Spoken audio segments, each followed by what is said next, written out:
Ezekiel പ്രവാചകന്റെ പുസ്തകത്തിലുള്ള വായന 30-ാം അധ്യായം 1 മുതൽ 13 വരെയുള്ള വചനങ്ങൾ. ഈജിപ്തിന് ശിക്ഷ. കർത്താവ് എന്നോട് അരുളി ചെയ്തു, മനുഷ്യപുത്ര പ്രവചിക്കുക. ദൈവമായ കർത്താവ് അരുളി ചെയ്യുന്നു, നിലവിളിക്കുക, അതാ ദുരിതത്തിൻ്റെ ദിനം. ദിവസം അടുത്തു, കർത്താവിൻ്റെ ദിനം സമാഗതമായി. അത് കാർ മൂടിയ ദിവസമായിരിക്കും. ജനതകളുടെ നാശമുഹൂർത്തമാണത്. ഈജിപ്തിൻ്റെ മേൽ വാൾ പതിക്കും. എത്യോപ്യ കഠിന വേദനയാൽ പുളയും. ഈജിപ്തിൽ ജനം നിഹനിക്കപ്പെടുകയും ധനം അപഹരിക്കപ്പെടുകയും അവളുടെ അടിസ്ഥാനം തകർക്കപ്പെടുകയും ചെയ്യും. അപ്പോൾ എത്യോപ്യ, പൂത്, ലൂത്, അറേബ്യ, ലിബിയ എന്നിവയും സഖ്യദേശങ്ങളും അവരോടൊപ്പം വാളിനിരയാകും. കർത്താവ് അരുളി ചെയ്യുന്നു, ഈജിപ്തിനെ പിന്താങ്ങുന്നവർ നിലംപതിക്കും. അവളുടെ വലിയ വീര്യം നശിക്കും. മിഗ്ദോൽ മുതൽ സവേനെ വരെയുള്ളവർ വാളിനിരയാകും. ദൈവമായ കർത്താവ് അരുളി ചെയ്യുന്നു, നിർജ്ജന രാജ്യങ്ങളുടെ മധ്യേ അവളും നിർജ്ജനമാകും. ശൂന്യ നഗരങ്ങളുടെ മധ്യേ അവളുടെ നഗരങ്ങളും ശൂന്യമാകും. ഈജിപ്തിനെ ഞാൻ അഗ്നിക്കിരയാക്കുകയും അവളുടെ സഹായകർ തകർക്കപ്പെടുകയും ചെയ്യുമ്പോൾ ഞാനാണ് കർത്താവ് എന്ന് അവർ അറിയും. അപകടഭീതിയില്ലാത്ത എത്യോപ്യരെ പരിഭ്രാന്തരാകാൻ ദൂതന്മാർ എൻ്റെ അടുത്തുനിന്ന് കപ്പലുകളിൽ പുറപ്പെടും. ഈജിപ്തിൻ്റെ വിനാശകാലത്ത് അവർ പരിഭ്രാന്തരാകും. അതാ അത് വന്നു കഴിഞ്ഞു.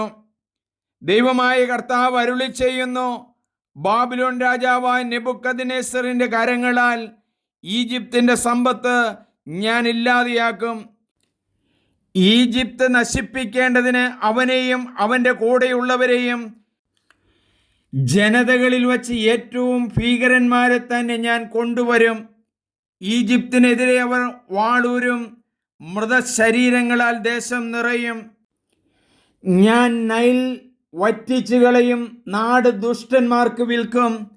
വിദേശിയുടെ കരങ്ങളാൽ ആ ദേശവും അതിലുള്ള സമസ്തവും ഞാൻ ശൂന്യമാക്കും. കർത്താവായ ഞാനാണ് പറഞ്ഞിരിക്കുന്നത്. ദൈവമായ കർത്താവ് അരുളി ചെയ്യുന്നു, ഞാൻ വിഗ്രഹങ്ങൾ നശിപ്പിക്കും. മെമ്പീസിലെ പ്രതിമകൾ ഇടിച്ചു കളയും. ഈജിപ്തിൽ ഇനിമേൽ ഒരു രാജാവ് ഉണ്ടായിരിക്കുകയില്ല.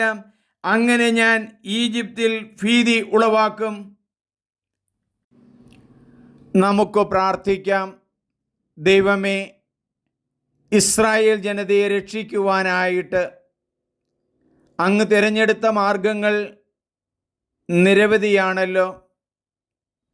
ഈജിപ്തുകാരെ അങ്ങ് നശിപ്പിക്കുമെന്ന് എസെക്കിയേൽ പ്രവാചകനിലൂടെ അരുളി ചെയ്യപ്പെടുകയാണല്ലോ. അടിസ്ഥാനം വരെ തകർത്ത് കളയുമെന്ന് ദൈവത്തിൻ്റെ അരുളപ്പാടുണ്ടായല്ലോ.